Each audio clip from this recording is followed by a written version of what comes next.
ਚੰਦੀ ਜੀ ਜਿਹੜੀ ਸ਼ਾਹਕੋਟ ਸੀਟ ਦੀ ਗੱਲ ਕਰੀਏ ਤੇ ਸ਼੍ਰੋਮਣੀ ਅਕਾਲੀ ਦਲ ਔਰ ਕਾਂਗਰਸ ਪਾਰਟੀ ਇਹ ਦੋਨਾਂ ਦੇ ਕੋਲ ਜ਼ਿਆਦਾਤਰ ਉਹਨਾਂ ਨੇ ਰਾਜ ਕੀਤਾ। ਜ਼ਿਆਦਾ ਗੱਲ ਕਰੀਏ ਤੇ ਸ਼੍ਰੋਮਣੀ ਅਕਾਲੀ ਦਲ ਉਹ ਤੁਹਾਡੀ ਭਾਈਵਾਲ ਪਾਰਟੀ ਵੀ ਰਹੀ ਹੈ। ਹੁਣ ਉਹਨਾਂ ਦੇ ਵੱਖ ਹੋਣ ਤੋਂ ਬਾਅਦ ਪਿੰਡਾਂ ਦੇ ਵਿੱਚ ਕੰਮ ਕਰਨਾ ਤੁਹਾਨੂੰ ਕਿੱਦਾਂ ਦਾ ਲੱਗ ਰਿਹਾ? ਕਿਉਂਕਿ ਆਪਾਂ ਨਵੀਂ ਗਰਾਊਂਡ ਤਿਆਰ ਕਰਨੀ ਆ, ਤੁਹਾਨੂੰ ਕਿੱਦਾਂ ਦੀਆਂ ਮੁਸ਼ਕਲਾਂ ਦਾ ਸਾਹਮਣਾ ਕਰਨਾ ਪੈ ਰਿਹਾ ਜਾਂ ਲੋਕਾਂ ਦਾ ਸਮਰਥਨ ਭਰਪੂਰ ਮਿਲ ਰਿਹਾ?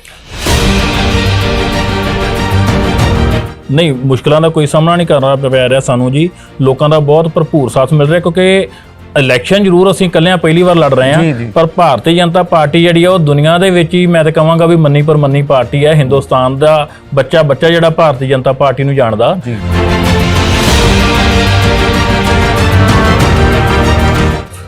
देखो जी, मुद्दे तो जिहड़े शहर दे ने वो मेरे तो बिना ही जिहड़े लोग बहुत सियाणे ने समझदार ने। जे मैं शाहकोट हल्के की गल करा तो इत्थे लोग जो मर्जी सियासी पार्टियां कही जाण भी आह विकास करता ही वो विकास करता, पर जे ग्राउंड लैवल ते नूं देखा जाए तो इस इलाके दे विच कोई विकास होया नहीं। तुसीं जिहड़े मर्जी मेरे कॉन्स्टिट्यूंसी दे पिंड दे विच जाके आम लोकां नाल इक बार मिल के देखो, हर पिंड दे विच छप्पड़ां दी समस्या, पानी दी समस्या। जे गरीब लोकां दे घरां 'च चल जाइए तो उन्हां नूं गाडर वालियां दीयां छत्तां दे पैसे नहीं मिले, कईयां लोकां दे जिहड़े आ नीले कार्ड वो कट दिते गए। इहो जिहियां बहुत सारियां समस्यावां ने। किते लाडी शेरोवालिया होना तो लोग डरदे बहुत आ। इहदा दी किहड़ी गल करदे सी? लाडी शेरोवालिया ने समां घट होया उन्हां नूं आया नूं लोग डरदे क्यों ने? देखो जी, लोग एक्चुअली ना डरदे, हुण मैं तुहानूं की कहां, लोग पर्चियां तो बहुत डरदे ने।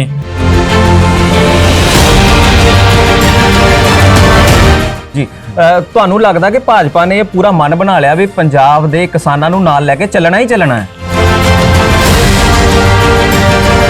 और मैं ये स्टैप इसे करके चुक्या कि साडे जिहड़े किसानां दे मुद्दे ने, मैं खुद किसान हाँ, असीं जिहड़ा बहुत डूंघाई तक किसानी नाल जुड़े हुए हैं, करीब तो जानते हैं कि साडे दुख की ने, साडियां तकलीफां की ने। और जे उन्हां तक सेंट्रल गौरमेंट तक ये मुद्दे सानू पहुँचाउण दा मौका मिल रहा तो मोदी जी ने मेरा ख्याल आ इस बार 8 ਤੋਂ 10 जिहड़े किसानी परिवार दे नाल जुड़े हुए लड़के ने उन्हां नूं चुन के जिहड़ा वो सियासत दे विच लै के आंदा।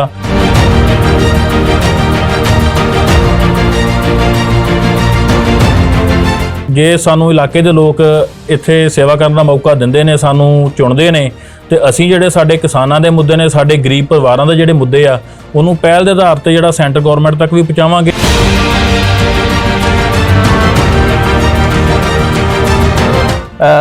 पंजाब दे विच भाजपा बहुत चीज़ों के उत्ते कह रही है भी असीं आह काम करावांगे, पर चन्नी हुणां ने तो 111 दिनां दे विच सारे काम कर दित्ते, तुसीं हुण किहड़े करने?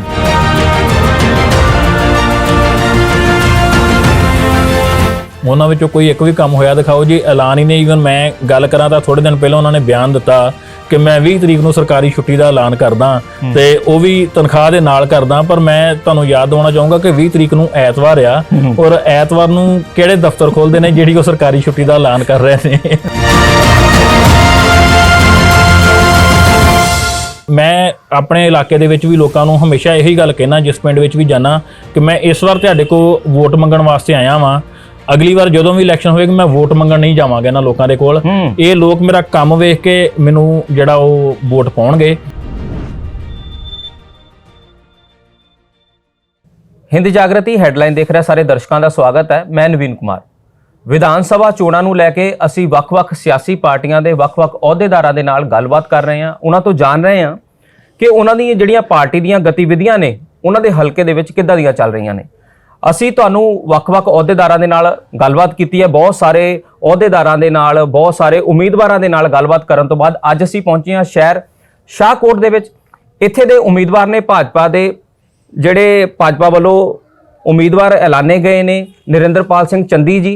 ਉਹਨਾਂ ਦੇ ਨਾਲ ਗੱਲਬਾਤ ਕਰਾਂਗੇ ਔਰ ਜਾਣਾਂਗੇ ਕਿ ਭਾਜਪਾ ਦਾ ਜਿਹੜਾ ਚੋਣ ਪ੍ਰਚਾਰ ਹੈ ਉਹ ਸ਼ਾਹਕੋਟ ਦੇ ਵਿੱਚ ਕਿੱਦਾਂ ਦਾ ਚੱਲ ਰਿਹਾ। ਚੰਦੀ ਜੀ, ਬਹੁਤ-ਬਹੁਤ ਸਵਾਗਤ ਹੈ ਜੀ। ਮਿਹਰਬਾਨੀ ਜੀ। ਸਰ, ਚੋਣ ਮੁਹਿੰਮ ਭਾਜਪਾ ਦੀ ਸ਼ਹਿਰ ਦੇ ਵਿੱਚ ਕਿੱਦਾਂ ਦੀ ਚੱਲ ਰਹੀ ਹੈ? ਬਹੁਤ ਵਧੀਆ ਚੱਲ ਰਹੀ ਹੈ ਜੀ। ਈਵਨ ਸ਼ਹਿਰ ਵਿੱਚ ਨਹੀਂ, ਈਵਨ ਪਿੰਡਾਂ ਦੇ ਵਿੱਚ ਵੀ ਸਾਰੇ ਕੌਂਸਟੀਟਿਊਂਸੀ ਦੇ ਵਿੱਚ ਬਹੁਤ ਵਧੀਆ ਜਿਹੜੀ ਲਹਿਰ ਚੱਲ ਰਹੀ ਹੈ ਸਾਡੀ ਜੀ, ਔਰ ਬਹੁਤ ਵਧੀਆ ਲੋਕਾਂ ਨੂੰ ਭਰਵਾਂ ਹੁੰਗਾਰਾ ਮਿਲ ਰਿਹਾ ਜੀ। ਚੰਦੀ ਜੀ, ਸ਼ਾਹਕੋਟ ਦੇ ਨਾਲ ਆਲੇ ਦੁਆਲੇ ਦੇ ਪਿੰਡਾਂ ਦੀ ਜਿਹੜੀ ਗਿਣਤੀ ਹੈ ਬਹੁਤ ਜ਼ਿਆਦਾ ਹੈ ਔਰ ਪਿੰਡਾਂ ਦੇ ਵਿੱਚ ਪ੍ਰਚਾਰ ਕਿੱਦਾਂ ਦਾ ਚੱਲ ਰਿਹਾ ਹੈ? ਕੀ ਪਿੰਡ ਕਵਰ ਕੀਤੇ ਜਾ ਸਕਦੇ ਨੇ ਇੰਨੇ ਸਮੇਂ ਦੇ ਵਿੱਚ?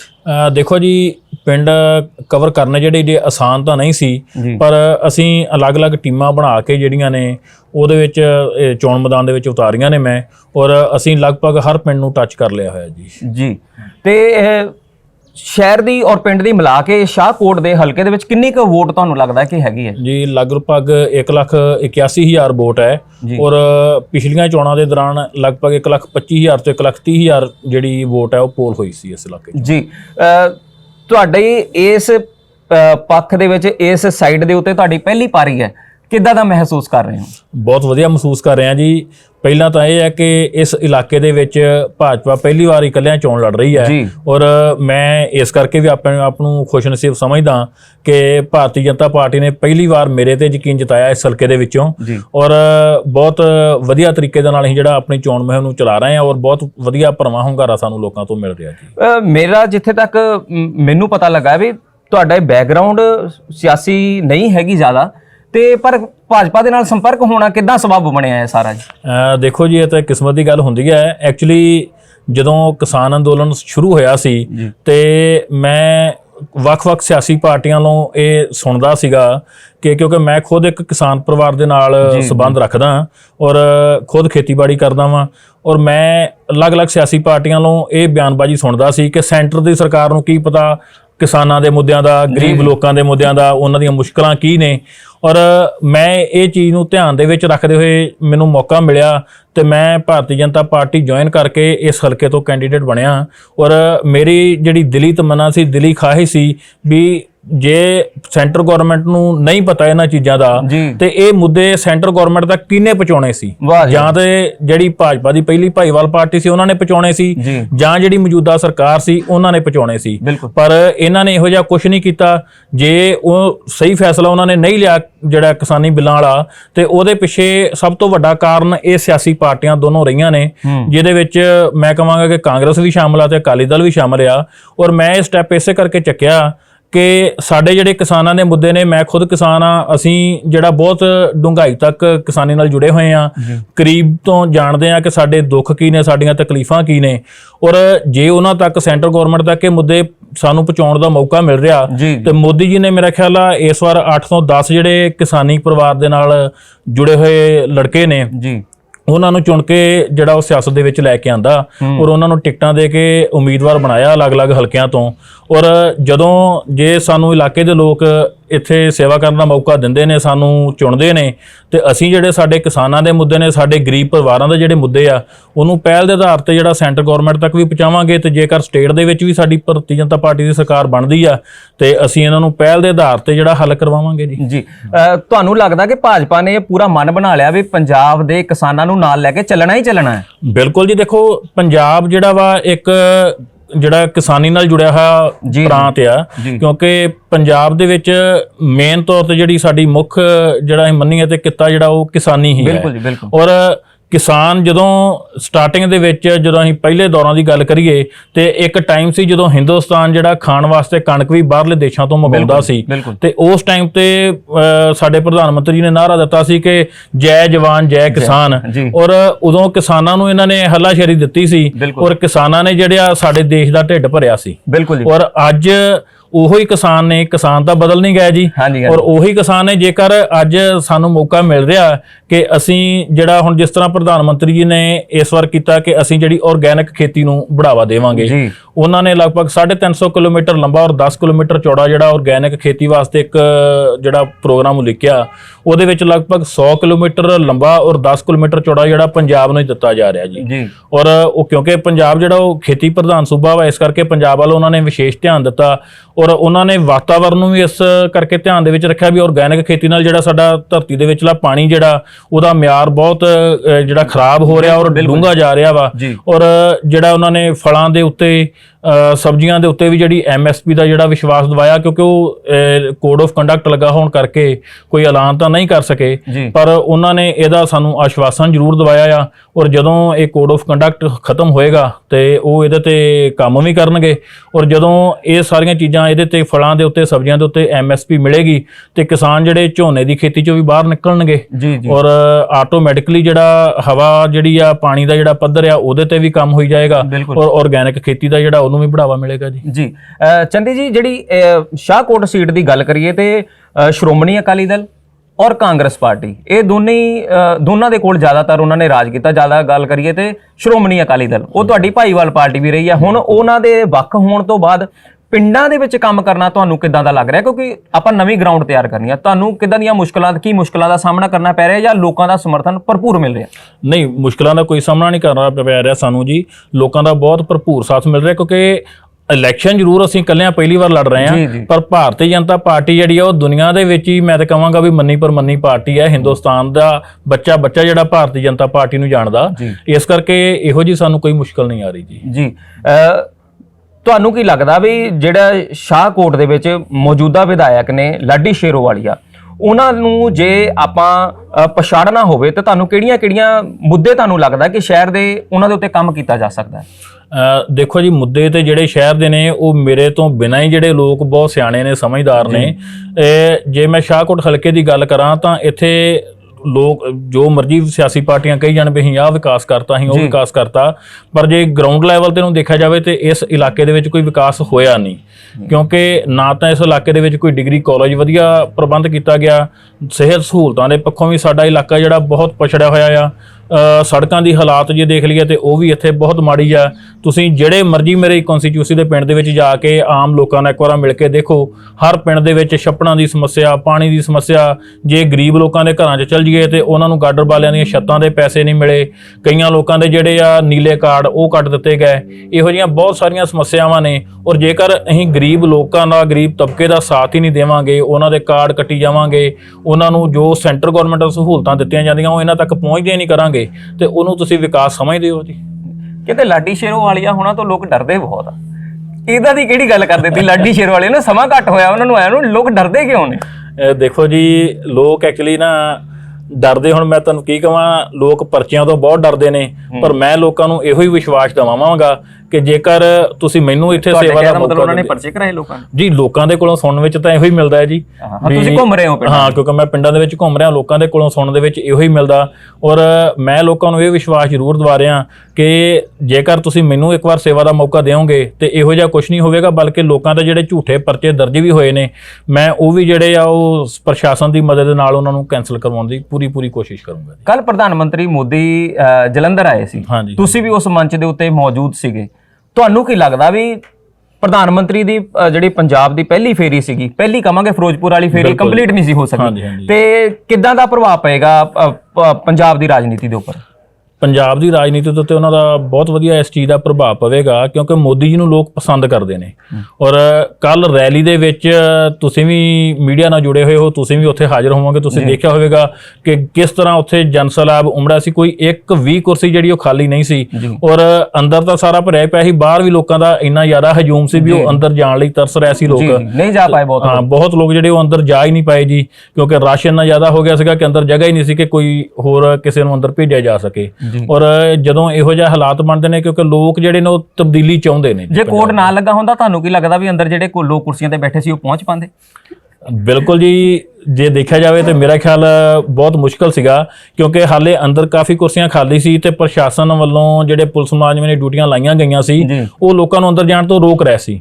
ਕੱਲ ਵੀ ਜੀ। ਔਰ ਸਾਡੀ ਖੁਦ ਉੱਥੇ ਜਿਹੜੀ ਆ ਮੇਰੇ ਇੱਥੋਂ ਲੋਹੀਆਂ ਤੋਂ ਸਾਡੇ ਮੰਡਲ ਦੇ ਜਿਹੜੇ ਕਾਰਜਕਰਤਾ ਨੇ, ਉਹਨਾਂ ਦੀ ਵੀ ਉੱਥੇ ਕੁਝ ਪੁਲਿਸ ਕਰਮਚਾਰੀਆਂ ਦੇ ਨਾਲ ਝੜਪ ਹੋਈ। ਔਰ ਮੇਰੀ ਖੁਦ ਦੀ ਜਿਹੜੀ ਆ ਉੱਥੇ ਕੁਝ ਪੁਲਿਸ ਕਰਮਚਾਰੀਆਂ ਦੇ ਨਾਲ ਝੜਪ ਹੋਈ ਇਸ ਗੱਲ ਦੇ ਉੱਤੇ ਵੀ ਜਦੋਂ ਅੰਦਰ ਜਗ੍ਹਾ ਹੈ ਤੇ ਪਬਲਿਕ ਨੂੰ ਕਿਉਂ ਰੋਕਿਆ ਜਾ ਰਿਹਾ। ਔਰ ਅਸੀਂ ਬਹੁਤ ਉੱਥੇ ਲਗਭਗ 15-20 ਮਿੰਟ ਸਾਡੀ ਪੁਲਿਸ ਮੁਲਾਜ਼ਮਾਂ ਦੇ ਨਾਲ ਉੱਥੇ ਬਹਿਸ ਹੋਈ। ਉਸ ਤੋਂ ਬਾਅਦ ਜਿਹੜਾ ਲੋਕਾਂ ਨੂੰ ਅੰਦਰ ਜਾਣ ਦਿੱਤਾ ਗਿਆ ਜੀ। ਓਹੋ, ਕੱਲ ਚੰਨੀ ਹੁਣਾਂ ਨੇ ਉਡਾਨ ਭਰਨੀ ਸੀਗੀ, ਉਹਨਾਂ ਦੀਆਂ ਵੀ ਰੈਲੀਆਂ ਚੱਲ ਰਹੀਆਂ, ਉਹਨਾਂ ਨੇ ਹੁਸ਼ਿਆਰਪੁਰ ਵੀ ਜਾਣਾ ਸੀਗਾ, ਹੋਰ ਵੀ ਇੱਕ ਥਾਂ ਜਾਣਾ ਸੀਗਾ, ਤੇ ਉਹਨਾਂ ਦੇ ਹੈਲੀਕਾਪਟਰ ਨੂੰ ਇਜਾਜ਼ਤ ਨਹੀਂ ਦਿੱਤੀ ਗਈ।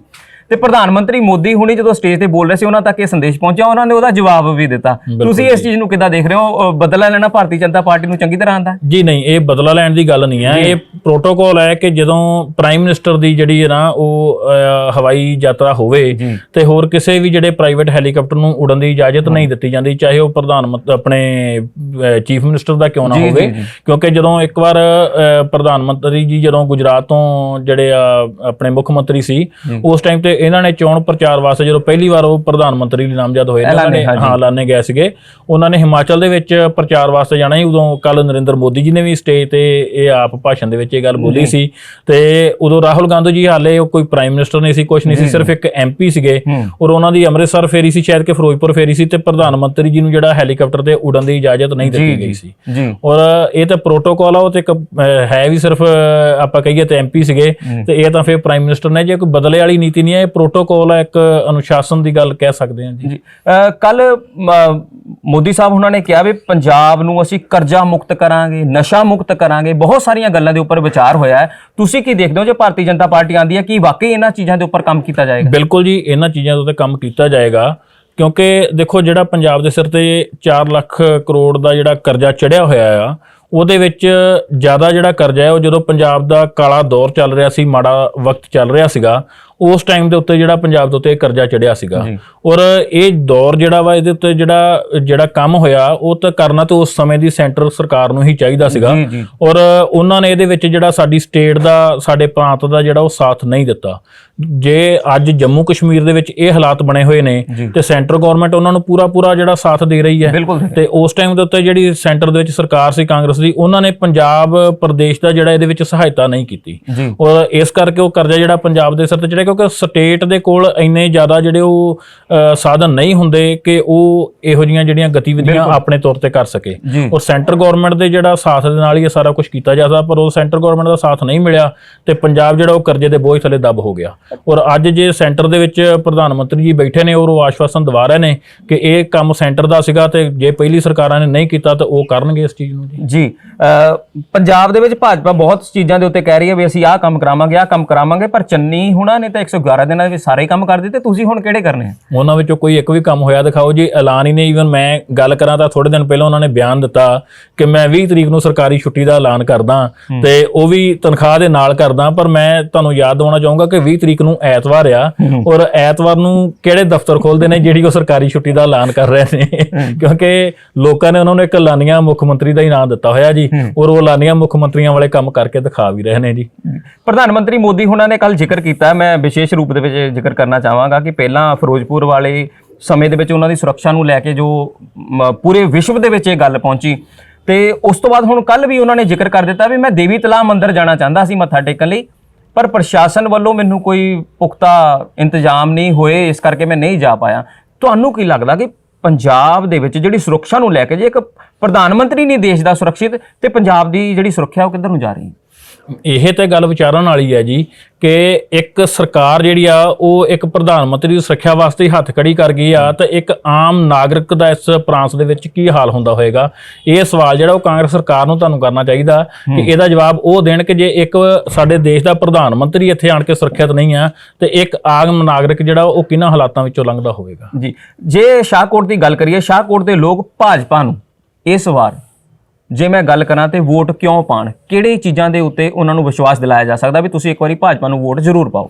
ਦੇਖੋ ਜੀ, ਮੈਂ ਤਾਂ ਸਿਰਫ ਤੇ ਸਿਰਫ ਇੱਕ ਵਿਕਾਸ ਦੇ ਮੁੱਦਿਆਂ ਦੇ ਉੱਤੇ ਚੋਣ ਲੜ ਰਿਹਾ, ਕਿਉਂਕਿ ਮੈਂ ਕਦੀ ਵੀ ਕਿਸੇ ਸਿਆਸੀ ਪਾਰਟੀ ਦੇ ਉੱਤੇ ਜਿਹੜੀ ਉਹ ਦੂਸ਼ਣਬਾਜ਼ੀ ਨਹੀਂ ਕਰਦਾ, ਨਾ ਨਿੱਜੀ ਤੌਰ ਤੇ ਕਿਸੇ ਦੇ ਉੱਤੇ ਹਮਲਾ ਕਰਦਾ, ਔਰ ਮੈਂ ਸਿਰਫ ਤੇ ਸਿਰਫ ਵਿਕਾਸ ਦੇ ਮੁੱਦਿਆਂ ਦੇ ਉੱਤੇ ਜਿਹੜੀ ਆ ਉਹ ਲੜਾਈ ਲੜ ਰਿਹਾ, ਕਿਉਂਕਿ ਲੋਕ ਬੜੇ ਸਮਝਦਾਰ, ਉਹਨਾਂ ਨੇ ਪਤਾ ਹੈ ਕਿ ਪਹਿਲੀਆਂ ਜਿਹੜੀਆਂ ਵੀ 2 ਸਰਕਾਰਾਂ ਜਿਹੜੀਆਂ ਰਹੀਆਂ ਨੇ, ਮੇਨ ਤੌਰ ਤੇ ਕਾਂਗਰਸ ਔਰ ਅਕਾਲੀ ਦਲ, ਉਹਨਾਂ ਨੇ ਇਸ ਇਲਾਕੇ ਦੇ ਵਿੱਚ ਵਿਕਾਸ ਵੱਲ ਕੋਈ ਧਿਆਨ ਨਹੀਂ ਦਿੱਤਾ। ਸ਼ਾਹਕੋਟ ਏਰੀਆ ਦੇ ਵਿੱਚ ਕੋਈ ਵੀ ਇੰਡਸਟਰੀ ਨਹੀਂ ਆਈ ਤਾਂ ਜੋ ਜਿਹੜੀ ਬੇਰੁਜ਼ਗਾਰੀ ਖਤਮ ਕੀਤੀ ਜਾ ਸਕੇ, ਔਰ ਮੈਂ ਇਹਨਾਂ ਮੁੱਦਿਆਂ ਦੇ ਉੱਤੇ ਹੀ ਕੰਮ ਕਰ ਰਿਹਾ, ਔਰ ਇਹੀ ਲੋਕਾਂ ਨੂੰ ਵਿਸ਼ਵਾਸ ਦਿਵਾ ਰਿਹਾ, ਕਿਉਂਕਿ ਇਸ ਇਲਾਕੇ ਦੇ ਵਿੱਚ ਇੰਡਸਟਰੀ ਦੀ ਬਹੁਤ ਜ਼ਿਆਦਾ ਜ਼ਰੂਰਤ ਹੈ। ਸਾਡੇ ਸ਼ਾਹਕੋਟ ਹਲਕੇ ਦੇ ਵਿੱਚ ਕੋਈ ਵੀ ਕਿਸੇ ਤਰ੍ਹਾਂ ਦੀ ਜਿਹੜੀ ਆ ਇੰਡਸਟਰੀ ਨਹੀਂ ਆਈ ਅਜੇ ਤੱਕ ਜੀ।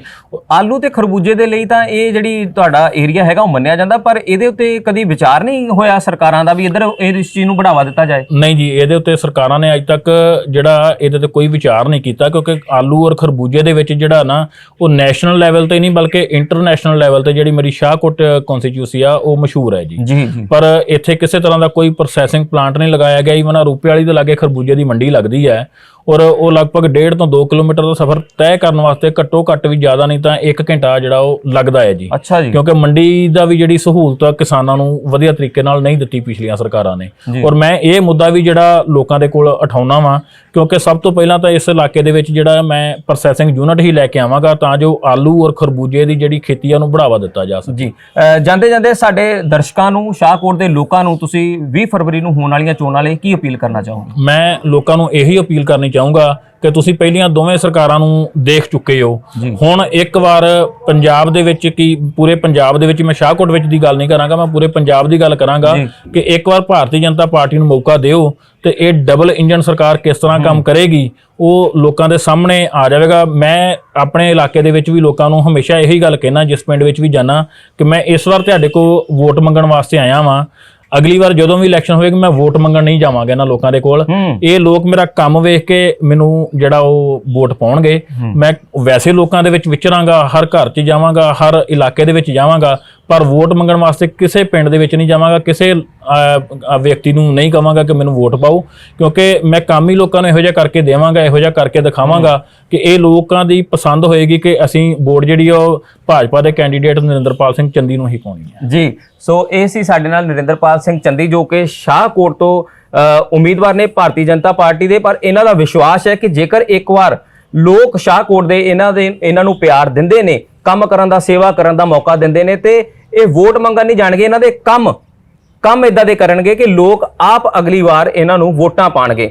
ਔਰ ਭਾਰਤੀ ਜਨਤਾ ਪਾਰਟੀ ਨੇ ਇਹਨਾਂ ਨੂੰ ਇੱਥੋਂ ਐਲਾਨ ਕੇ ਸ਼ਾਹਕੋਟ ਤੋਂ ਇਹ ਵੀ ਸਿੱਧ ਕੀਤਾ ਹੈ ਕਿ ਪੰਜਾਬ ਦੇ ਵਿੱਚ ਕਿਸਾਨਾਂ ਦੇ ਨਾਲ ਭਾਰਤੀ ਜਨਤਾ ਪਾਰਟੀ ਆਪਣਾ ਇੱਕ ਜਿਹੜਾ ਅਟੁੱਟ ਰਿਸ਼ਤਾ ਹੈ ਉਹਨੂੰ ਕਾਇਮ ਕਰਨਾ ਚਾਹੁੰਦੀ ਹੈ। ਔਰ ਇਸੇ ਲਈ ਪੰਜਾਬ ਦੇ ਵਿੱਚ ਬਹੁਤ ਸਾਰੇ ਕਿਸਾਨ ਪਰਿਵਾਰਾਂ ਨੂੰ ਉਹਨਾਂ ਨੇ ਵਿਧਾਨ ਸਭਾ ਚੋਣਾਂ ਦੇ ਲਈ ਉਮੀਦਵਾਰ ਐਲਾਨਿਆ ਹੈ, ਤਾਂ ਕਿ ਇਹਨਾਂ ਦੀਆਂ ਜਿਹੜੀਆਂ ਮੁਸ਼ਕਲਾਂ ਨੇ ਉਹ ਵਿਧਾਨ ਸਭਾ ਦੇ ਵਿੱਚ ਵੀ ਉਠਾਈਆਂ ਜਾ ਸਕਣ ਔਰ ਉਹਨਾਂ ਦੇ ਉੱਤੇ ਕੰਮ ਹੋ ਸਕੇ। ਸੋ ਆਉਣ ਵਾਲੀਆਂ ਵਿਧਾਨ ਸਭਾ ਚੋਣਾਂ ਜਿਹੜੀਆਂ 20 ਫਰਵਰੀ ਨੂੰ ਨੇ, ਉਹਨਾਂ ਦੇ ਲਈ ਅਸੀਂ ਸਾਰਿਆਂ ਨੂੰ ਅਪੀਲ ਕਰਦੇ ਹਾਂ ਕਿ ਆਪਣੀ ਜਿਹੜਾ ਵੋਟ ਹੈ ਉਹਦੇ ਅਧਿਕਾਰ ਨੂੰ ਸਮਝੋ ਔਰ ਵੋਟ ਜ਼ਰੂਰ ਪਾਓ। ਔਰ 10 ਮਾਰਚ ਨੂੰ ਇਹ ਦੇਖਣ ਵਾਲੀ ਚੀਜ਼ ਹੋਏਗੀ ਕਿ ਪੰਜਾਬ ਦੇ ਜਿਹੜੇ ਲੋਕ ਨੇ ਉਹ ਕਿਸ ਸਿਆਸੀ ਪਾਰਟੀ ਨੂੰ ਆਪਣਾ ਪਿਆਰ ਦਿੰਦੇ ਨੇ। ਬਹੁਤ ਬਹੁਤ ਧੰਨਵਾਦ। ਮਿਹਰਬਾਨੀ।